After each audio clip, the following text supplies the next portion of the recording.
Welcome into another episode of the Autzen Audibles podcast. We are switching roles here today as Matt is on the road. We don't have to get into all of his difficulty today, but certainly went better for the Oregon Ducks than it did for Matt Prehm.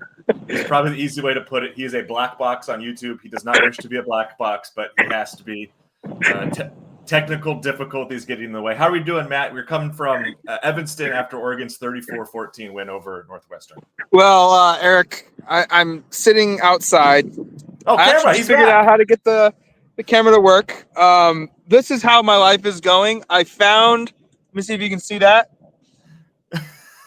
It's full. It's got beer in it. I'm a little tempted to try it. It's not mine. Congratulations, Matt, on the best part of his day. Matt's laptop is not working because he was soaked so bad on the walk over, and now he might have to get himself a new one. It sounds like, which is wild because I'm sitting here outside Northwestern's campus, beautiful campus by the way, and it's like 80 degrees. It's sunny out. You would have no idea that a monsoon literally ran through campus at about 8:30 in the morning. I got here at about 8:15. Had to make basically a mile walk to the stadium from where they put us in the parking lot. And in that time frame, it monsooned. And I was not wearing the proper attire. Many of us were not wearing the proper attire. Thank you for the Northwestern staffer who came to me and goes, "Here's a shirt you can wear if you'd like." My socks, I won't show you, but I could literally wring out water right now, and it's 4:35 p.m. Unbelievable setting for football, but as Dan Lanning pointed out post-game, some of this weather was just awful. Insane winds going in one direction. You had thunder and lightning all morning long before kickoff. You had a monsoon, and if they played football right now, it would be the perfect setting in college football. Should have been a night game. Should have been a night game. All right, let's dive into this one here, Matt. 34-14. We neither of us hit. We both had them covering easy. I guess let's start with the positive. 34-0 after three quarters. You nailed it. You predicted Northwestern wouldn't score in the first three quarters. That was the case. What did you like there? And then we can get into some of the stuff because I know Dan was he said he had left a sour taste, kind of how that fourth quarter went down. We can dive into that after. Yeah, I think this team faced a little bit of adversity. We saw the first punt by the first team offense this season. We saw Dante Moore end his day throwing an interception. But this was a game very similar to Stanford. We've made this comparison multiple times. Northwestern plays this like ball control style. Dan Lanning talked about, we knew we were going to have limited possessions. We knew they were going to try and drain the clock. That's exactly what they did. They had I think they had two different possessions that went 7 or 8 minutes long, and they didn't score on either of them. Massive, just sucking up all the time in this game, and that prevented Oregon's offense from being explosive. Dan Lanning was very complimentary of Northwestern and saying, hey, we were very good at times, but when we were not, they made us pay for it. When we were not successful on first down and we got behind the chains, as he likes to say, they found themselves playing against a defense that made it very difficult to go over the top. There were very limited shots over the defense, and that was in large part because of what Northwestern was doing. The wind was against them as well, but I thought this was a team. We saw this team grow up a little bit. Like, how much have we heard about the lack of experience, the youth of this team? They're certainly talented, but they're young. And I took away from it, this is a team that they won by 20 points. They can feel certainly good about parts of the way that they played, but they learned that you have to bring it every single day. You have to have your standard and play to that standard every single week, no matter the opponent, because even the bad teams, if you don't play well, they can make it an ugly, mucky game and make the score look a lot closer than it was. And to your point, Matt, I think and good job there on just kind of the way this played out. Because one thing that stood out is how easy was everything against Oklahoma State. Just explosive play. You're right. Northwestern's defense does not allow that. And you even look at the Oregon scoring drives here. I've just got it in front of me here. Touchdown in 2.5 minutes. Field goal in 6 minutes. Touchdown in 4 minutes. Touchdown in 12 seconds. DR Hill's really fast. We learned that again. Touchdown in 2.5 minutes. They also had a punt that was a 340 drive and a punt that was a 320 drive at the end of the game. Like Oregon's drives were, with the exception of DR and the long one, extended drives. They had multiple scoring drives of more than 10 plays. That wasn't something we saw at all, really, the first couple of weeks. And you're right. Like when you have to go the length of field, that's more difficult. That takes more consistency. That takes stringing things together. That takes making the right decisions over and over again, as opposed to what we saw last week, where it was just, hey, we're just going to throw the ball 65 yards down the field. We're going to hand it off. This guy's going to run 60 yards down the field. Northwestern style definitely made things more difficult. I thought the defense, and to me, maybe the thing that was perhaps most concerning, and the numbers look a little bit skewed because of a late 79-yard touchdown by Northwestern, but Oregon's rush defense in this game was not up to standard for parts of this. And there were drives, even where Northwestern doesn't score, where they were able to extend the drive, like you said, go 4 to 5 minutes without points because they ran the ball very effectively. Yeah, in the press box, it was a little James Creppier, the Oregonian, Chris Hansen of the Register Guard. We sat all next to each other in the box, and we all kind of talked about, why is Northwestern throwing the football? Because at multiple times in the first half, especially, they had success running the football. And when they got behind the sticks, or when they turned the football over, it was when they decided to go away from the run game, which was working, mind you, and throw the football. And that's where that's where the negative plays happened for Oregon's defense. Dan Lanning said they didn't necessarily play great defense. They played advantageous defense. They made really big plays at really specific moments that were presented to them, and that's what kind of allowed them to play at such a high level defensively. And I think Northwestern had 313 yards or something like that in this game, and I want to say 160 of them came on the final 2 drives of the game when Northwestern starters were still in the game, and Oregon was playing a walk-on linebacker, a true freshman linebacker. They had a lot of young backups in the game that typically would not play against a starting unit. And so you look at it and think they didn't finish the game very well. There's certainly a lot of things to improve. Their run defense at times was suspect, but at the same time, you eliminate the 2 drives of their starting unit against your third string defense, and you held them to under 170 yards.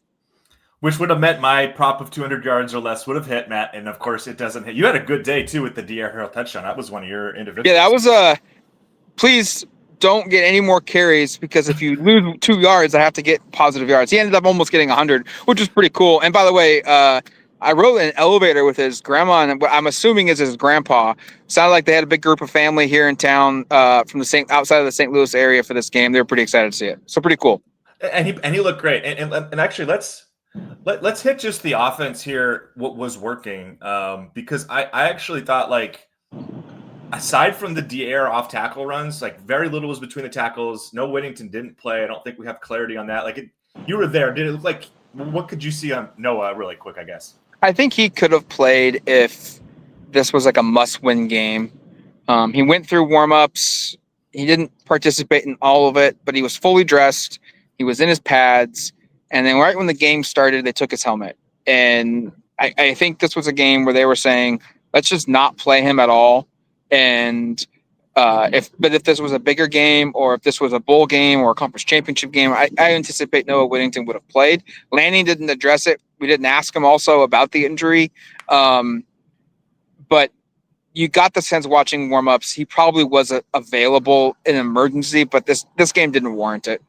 Yeah, listed as questionable, by the way. So yeah, he was and did not end up taking a snap here. Jaden Lamar started the game. It was kind of interesting in terms of rotation. Jordan Davison was out there next. Makai Hughes was the third running back out there. And then it was once Dier got in and started making plays, it kind of became his show.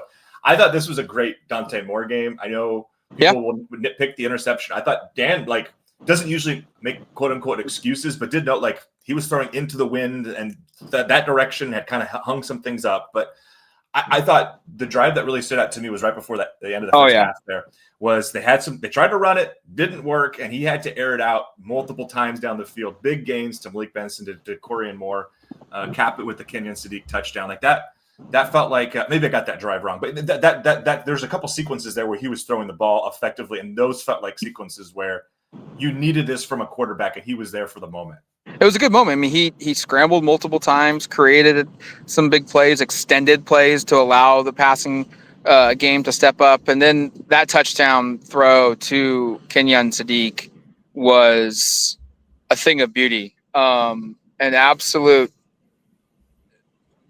bomb of a play that I think NFL scouts are going to be all over.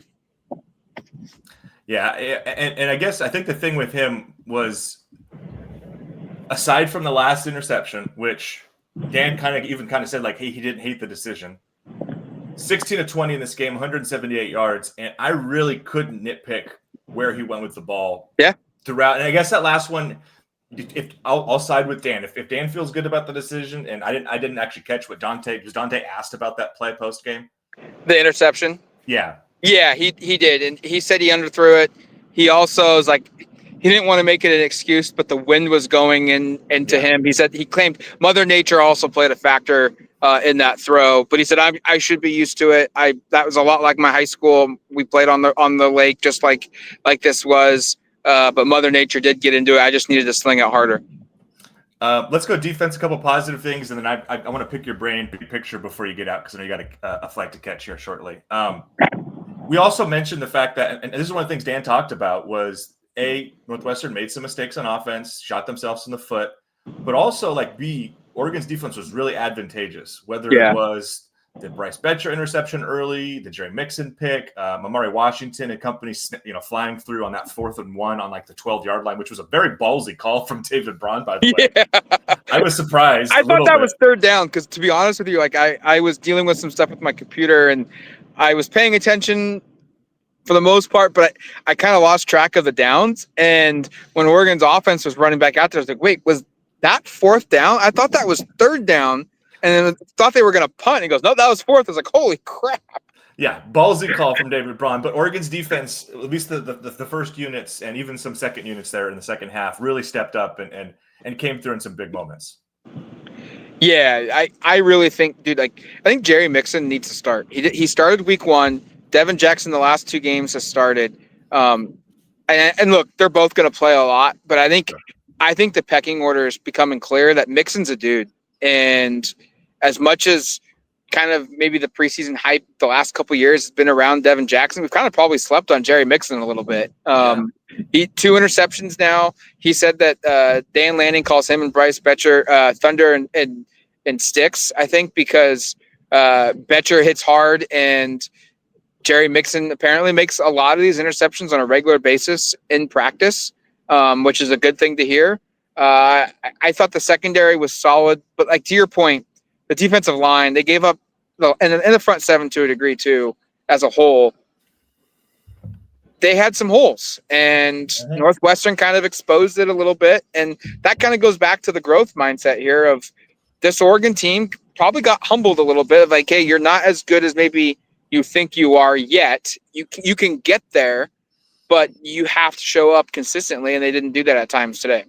Yeah, and really quick, one of the things I remember Betcher saying to me at Big Ten Media Day down in Vegas was that Mixon is like as a safety or a defensive back out there in terms of the playmaking, and so it's been cool the last couple of weeks to kind of see that come to fruition with 2 interceptions. Let's kind of get into what do we make of this, because there's been some people, Matt. You probably haven't seen the message board quite as much as I have because you've been preoccupied, but people that are kind of concerned coming out of this a little bit. And my perspective on this is kind of like, this doesn't change the ceiling for me. This doesn't change my opinion of how good I think this team can be. This does create, for the first time all year, some like little warts to pick at, some things to kind of point to. Because the first 2 games, like we were on the show going like, I don't even know what you want to criticize. What can you even point to? Right. Today, there were some things to kind of point to. Do you feel similar? Because I didn't leave this game, because there were some people who seemingly did leave this game feeling like, oh no, we're going to get steamrolled by Penn State. Oh no, there's a bunch of things to worry about. I'm nowhere near, like, I'm not, ringing the alarm bells by any means, but there were some things here, like the run defense, like you said, was concerning. I agree with that. The offense had a hard time running between the tackles really the trench play wasn't great. Situational football I thought was really solid, but in some moments wasn't. Like Kind of, do you agree? Maybe big picture about that sentiment. I don't think so. I look at this game as Oregon probably played like what, a C level C plus. performance, C Yeah. plus maybe. They still won by 20. They played in a game where the wind gusts really impacted basically half the game because of you're going into that direction for half of the time. You were without your best running back on your roster, who I think we learned today is pretty important to just the overall function of the offense. And you still won a game by 20 points. Like you didn't even come close to playing to your potential. And as Dan put it, he said, I think some of the things that we did, he gave Northwestern a lot of credit, but he was also kind of like, I think we kind of shot ourselves in the foot a lot. And this is a younger team and they're learning. And I think this is going to be a good learning moment. And I think, Erik, deep down, some of you agree with this or not, I think deep down, this is what Dan Lanning wanted. I think Dan Lanning wanted a win that's not really going to change much in the polls. They're not really going to drop at all. Not that he really cares about the polls, but like the natural perception of the program is not going to change all that much. But the players are going to know, oh man, that film, I really messed up. Like this wasn't good. He's gonna manufacture like that. You guys aren't as good as you think you are, and if you show up to practice this week like we were last week, Oregon State's going to beat us, and certainly Penn State's going to beat us. You guys got to be locked in. Like he's the ultimate motivator. Just got another motivating tactic, and I think this is what Dan Lanning deep down. He's okay with this because now he can really hammer home some points in practice, and the team's not going to have a box to stand on. Well, it's funny because I was thinking, one of the things that stood out from this last week was Lanning was talking about like the percent of execution being like to his standard and at like 72, 73%. On Monday, I don't know if he'll tell us, but I kind of want to get an update. I bet this is like sub 50%. Like whatever it is, it's not close to what they were the first two games, certainly. And I agree with you. And like, this was a game that was never competitive. It was 34-0 when Oregon called off the Dogs, or 31-0 really. And Dante Moore's final drive when he left and threw the interception. I guess the defense was out there to kind of set it up, but either way, like this was not a competitive football game. But you're right, like there's so much to nitpick here. There's so many points of emphasis you can hit. One thing that like we haven't touched that was like on the positive though, like no penalties for the first time. And I think the Fox telecast said at least 25 years dating back to 2000. They didn't have data further than that. That's really an encouraging thing, especially for a young team going on the road. Like that could be an issue. It wasn't, but there were some things that we've kind of established here. And I'm sure when we watch the game back and have a little more time to breathe on this one, Matt gets on a flight and hopefully gets a working laptop again. We can hit some more thoughts on Monday's mailbag, but you're right. I Lanning didn't say it, but Lanning like also notably was far less, I don't want to say complimentary, but like, he had some things he pointed to in this one. He was frustrated how they how they finished the game. He said on the telecast, like that fourth quarter left a sour taste in his mouth. That was what he said, kind of walking off the field in the post. He said they lacked their killer instinct in the fourth quarter. And that's true. And it's easy. I know, because you can go back and forth. You got fans saying like, this is really concerning. Other fans saying it's no concern at all. I will say like Lanning's made it very clear. Whoever's on the field has to play to a certain standard. Yes. And the fact that Will Stratton misses the tackle on the 79-yard touchdown doesn't mean anything to him. He wants Will Stratton or whoever the heck that guy is out there to wrap up and finish that play. And so, sure, you can make the excuse, and it's warranted. Like, this was not Oregon's A defensive. Oregon called out the Dogs. That was when Northwestern got its points. But at the same time, Dan doesn't feel that way, and he wants this team to be deep. He wants to play all these quarterbacks, all these players, like he did today. To steal a line from Dan Lanning this week on Ducks vs. Them, the Bull don't care.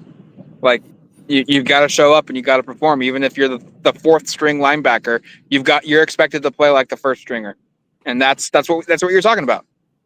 We're not going to editorialize it, but I will say we got up on the site. Dan gave like a 4-minute, pretty impassioned speech about gun violence. Again, I would encourage you guys to go watch that. That's what I'd say. You go watch that. We don't really want to editorialize it, put anything else out there. We got the full story up on the site, but I encourage you to watch. I thought he was really insightful, and basically like what he said, I agree with a lot of that. So that's as far as I'll go into that, but wanted to make people aware because I know that's been obviously a very hot button issue in our country. And Dan had a response. You could tell he was wanting to get off his chest, and I think is worth your time. Absolutely. All right, Matt. We'll let you go here and catch your flight. We'll sign off for now on the Autzen Audibles podcast, but Monday we'll be back with the mailbag. Safe travels, buddy. Thanks, bud.